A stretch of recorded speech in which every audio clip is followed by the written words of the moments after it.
Saludos, soy Dark, bienvenidos una vez más a The Dark Reviews. Vamos con un nuevo análisis de una figura no oficial, o una figura bootleg, knockoff, como gusten decirle, en formato de bloques de construcción de la franquicia del Señor de los Anillos. Tenemos aquí al Rey Brujo de Angmar, el Alto Nazgûl, el Señor de los Nueve, el Capitán Negro, el Primero, etcétera, que básicamente era el siervo más poderoso al servicio de Sauron durante la Tercera Edad.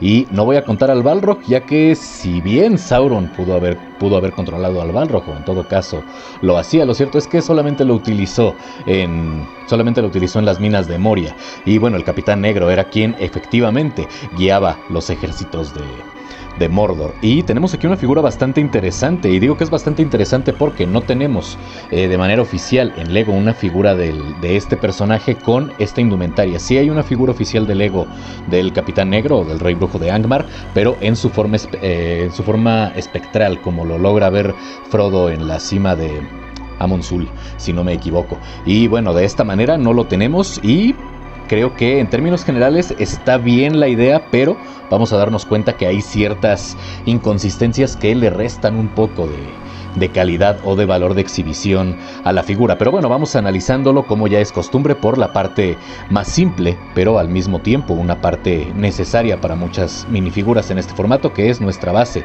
rectangular negra de 4x3 con puntos de inserción únicamente en el centro, que nos va a servir para equilibrar al personaje o para pararlo, que tenga su base y que de esta manera pues no se vea comprometida la estabilidad del mismo mientras se está exhibiendo, que de hecho aquí en esta minifigura con la espada y con la caída que tiene la capa lo avienta un poco hacia adelante, entonces aquí sí es necesaria la base. Ahora vamos a ver cuáles son los componentes que tenemos de esta figura. Para tal efecto vamos a retirar la espada y lo vamos a ir desarmando conforme vaya avanzando este análisis. Respecto a la espada, tenemos una espada, vamos a llamar una espada estándar, como las que ha utilizado tanto Lego como las marcas no oficiales a lo largo de ya bastante tiempo. Tenemos aplicación de pigmento color gris metálico, casi plateado, pero no llega a ser cromado, aunque sí tenemos cierto brillo para la hoja en esta espada de doble filo. No tenía que ser una espada en específico ni nada por el estilo, no tiene una espada nombrada ni legendaria ni nada que ver el Rey Brujo de Angmar. De hecho, algo que me parece curioso de las películas de Peter Jackson, sobre todo de las películas del Hobbit, que respecto a adaptación a la obra original tienen el título, eso sí, el título lo supieron adaptar a la perfección. Sí, el libro se llama El Hobbit y la trilogía se llama El Hobbit, aunque el resto de nombres no tiene nada que ver. Ahí mencionan que las espadas son las que envenenan, y de hecho Gandalf recoge una espada, dice que es una espada de Morgul, etcétera, una espada de Mordor, etcétera, y lo cierto es que no, lo cierto es que el hálito negro, ese efecto que causaba que cierto envenenamiento, cierta maldición, cierto efecto de decaída en las víctimas de los Nazgûl, no solamente del Rey Brujo, sino de los Nazgûl, era su propia presencia, era algo intrínseco en los buscadores del anillo, o en los jinetes negros, como gustemos llamarlos. No tenía nada que ver con sus armas. Su espada era una espada de forja de Mordor y más nada, era una espada como cualquier otra. Pasamos ahora a la figura después de ese pequeño golpe que le di a la cámara. ¿Y qué es lo que podemos decir? Si comenzamos desde abajo, como es costumbre en estos análisis, por las piernas, me parece que están muy bien adaptadas. Tenemos impresiones bien colocadas, con un poco de sombra también, varias tonalidades en gris, mostrando la armadura que utiliza el Rey Brujo de Angmar cuando lo vemos de esta manera en la tercera película de la trilogía del Señor de los Anillos. Me agrada que tengamos la protección para las piernas, también que tengamos impresiones en los pies simulando la protección del calzado, las grebas de este personaje, aunque no vamos a tener ninguna impresión en los costados de las piernas, de hecho tampoco en la parte trasera de las mismas, y desafortunadamente tampoco vamos a tener impresiones sobre todo simulando la armadura en los brazos, porque si bien es cierto, el Rey Brujo se ponía partes de la armadura por debajo de la túnica, por lo tanto el torso no está necesariamente mal adaptado, sí se le veía la armadura tanto en las piernas como en los brazos, incluidos los hombros. Y bueno, aquí tenemos estas hombreras, pero vámonos en orden. Vamos ahora con el torso, y para tal efecto vamos a retirar tanto el casco, la cabeza, las sombreras y la capa para ver el torso tanto por la parte delantera como por la parte trasera. En ambas vamos a tener impresiones. Está simulando ser una prenda negra, por lo tanto vamos a tener las líneas que simulan la propia caída y el movimiento de la tela en gris, tanto en la parte delantera como en la parte trasera. Y en la parte delantera, de hecho, la continuación del mismo diseño de la prenda va a extenderse hacia las piezas de las piernas, bueno, por la parte pélvica, por esta pieza en forma de T que sirve para anclar las piernas, y también por la parte superior de las mismas, lo cual me agrada porque le da un poco más de parecido al personaje con la fuente de inspiración original. Si pasamos ahora a la capa, es el mismo modelo de capa que vimos con Sauron, es una capa negra, no tenemos ningún acabado aterciopelado en ninguna de las caras de esta capa, y está un poco sobredimensionada. No se le ve mal al personaje, pero sí hace, como había mencionado al principio del video, que sea necesario utilizar la placa para poder equilibrarlo. Desafortunadamente, pero esto asumo que fue durante el proceso de bien de embalaje, o bien cuando se empaquetó en la pequeña bolsita de polímero donde vienen. Tengo una parte un poco doblada. Supongo que de alguna manera se puede enderezar porque al final es una pieza de tela, pero bueno, se ve un poco raro cuando lo ensamblo. Ya después la podré enderezar. Digo que es la misma capa de Sauron porque de hecho es, bueno, una capa igual a la que utiliza Sauron, porque de hecho aquí podemos ver que es exactamente el mismo modelo de capa que utiliza el Señor Oscuro. Bueno, vamos a hacer de lado la figura de Sauron porque no la estamos analizando en este momento, y continuamos con las sombreras, que estas sombreras, de hecho, o este modelo de hombreras, no son exclusivas de este personaje. Ya las hemos visto en Lego, en otras franquicias, no solamente en El Señor de los Anillos.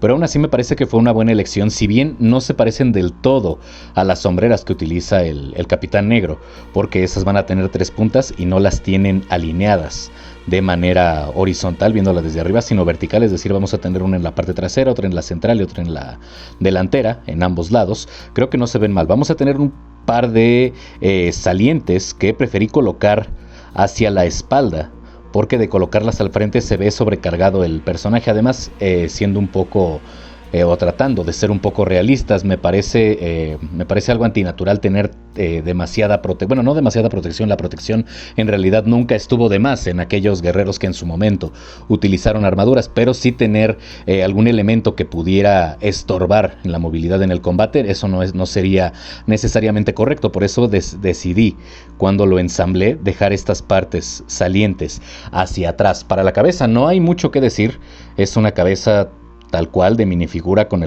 este formato de bloques o este formato de Lego. No tenemos ninguna impresión, es completamente negra. Y habiendo visto esto, vamos con la parte, tal vez la parte más que más nos ayuda a identificar a este personaje. Puede ser la parte más importante del set y también es la que presenta más problemas, que es el yelmo del Rey Brujo.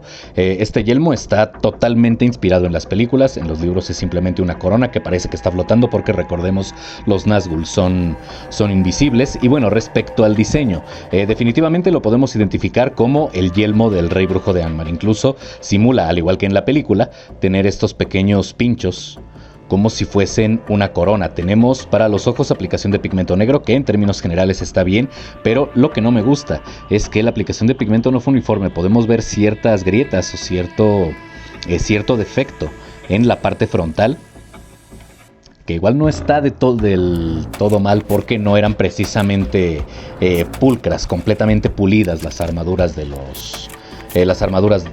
ejército de Mordor, ni de los Nazgûl, ni de los orcos, ni nada por el estilo, ni Uruk-hai, etcétera, etcétera, etcétera. Pero no sé, me hubiese gustado bien ese acabado, vamos a decirle desgastado, en toda la pieza, o este acabado un poco más pulido en toda la pieza. No me gusta que tengamos este defecto. Respecto a la aplicación de pigmento, vamos a tener algunas puntas como estas en la parte trasera, a la cual les faltó la aplicación propia de la pintura, lo cual se puede arreglar con un poco de pintura acrílica en color plata. Pero el principal problema que veo yo con esta pieza es que el casco es demasiado alto. Vamos a ensamblar de nuevo la figura del Rey Brujo. Colocamos aquí la figura. Posteriormente vamos a colocar la capa. Después de la capa colocamos las sombreras, luego la cabeza y ahora colocamos el casco. No tiene ningún problema de sujeción el casco, pero es fácil percatarnos de que es demasiado alto. De por sí ya iba a quedar alto porque las sombreras le suman 2 milímetros a la altura de la minifigura. Y tal vez en una figura escala, escala 1.10, escala 1.12 no hubiera problema. Pero estamos hablando de una figura escala 1.24, es decir, una figura de apenas 2 pulgadas. Por lo tanto, sí hace que se vea ya no digamos demasiado alto. No importa que sea más alto que Sauron. Aunque sí era el más alto de los Nazgûl, pero no alcanzaba la altura de Sauron. Sabemos que la escala no siempre es respetada en este formato de bloques de construcción. Sin embargo, lo que sí me desagrada es que se ve desproporcionada la cabeza, y esto sucede porque el punto de inserción dentro del casco es demasiado grande en términos de profundidad. No sé si me explico, espero que sí. Por lo tanto, al momento de que se acopla con el punto de sujeción, tenemos buena sujeción. No se va a desacoplar de manera involuntaria, pero sí se ve demasiado alto. La solución que yo veo, y de hecho voy a hacerlo para que se vea mejor la figura, aunque no es algo que tendría yo que estar haciendo, o que ninguno de nosotros tendríamos que estar haciendo si tenemos esta figura, es recortar la cabeza. ¿Por qué? Porque podemos ver que por la parte, no se ve, ya que la pieza es completamente negra, pero digamos este pequeño tubo que tenemos en la parte interna es uniforme, es decir, la cabeza no es hueca, por lo tanto se va a sujetar al perno que tenemos a la altura del cuello de manera uniforme, aunque nosotros recortemos la parte baja de la cabeza, que sería un símil del cuello. Entonces lo que voy a hacer va a ser recortar el cuello para tratar de que el casco quede lo más cerca de las sombreras posible, y de esta manera nos podemos dar cuenta que de hecho así se ve mejor. Entiendo, la cabeza se ve un poco más grande de lo normal por el propio formato, esto es normal, pero no concibo que se vea mejor quitando la pieza de la cabeza, dejando el yelmo sobrepuesto, que acoplando todas las piezas como debería de ser. De hecho, si acoplamos nosotros dos de estas piezas, estas son dos piezas cilíndricas de un solo punto, tanto de inserción como de sujeción, aquí una está hueca, pero bueno, es lo de menos. Si nosotros acoplamos dos de estas piezas y las colocamos en la parte superior del cuello, va a quedar un poco más bajo que la cabeza, y de hecho se va a ver mejor el casco. Esa pudiera ser una solución. De hecho, aquí ya podemos ver que se ve más proporcionado. ¿Cuál es el problema? El problema es que las piezas se ven, que tendríamos que acoplar dos piezas, y bueno, lo de menos es que se vea la pieza o que se viera simplemente el tubo, que es este perno para sujetar el cuello con la cabeza, pero sí se ve que son ahí dos piezas diferentes, y creo que le resta un poco de similitud a la minifigura con la fuente de inspiración original, es decir, con lo que vimos nosotros en la película. Por eso decidí que voy a cortar esta parte, y si todo sale bien, si no termino fastidiando la pieza de la cabeza, en un short les muestro cómo quedó la pieza ya ensamblada, y que espero se vea mejor de lo que se encuentra actualmente. Si tuviera que decir si esta es una figura buena, regular o mala, diría que la idea es muy buena. ¿Por qué? Porque es una adaptación del personaje que no tenemos en la marca oficial, que es Lego, pero dados los problemas que tenemos tanto de diseño como de calidad con el yelmo, yo diría que es una figura regular. ¿Se puede exhibir? Sí, se sigue viendo bien con la colección, pero no se ve tan bien con otras piezas, algo que no debería de ser así, porque sabemos que es uno de los antagonistas principales en El Señor de los Anillos. En fin, ya saben lo de siempre: suscríbanse, compartan, comenten, activen la campanita. Si este video les gustó, dejen su like. En la parte de abajo, links de apoyo alternativo / económico para este espacio, como Patreon, PayPal y Ko-fi. Y sin nada más que decir, me despido, soy Dark, esto fue The Dark Reviews y se amanezco vivo. Nos vemos en la próxima. Chao.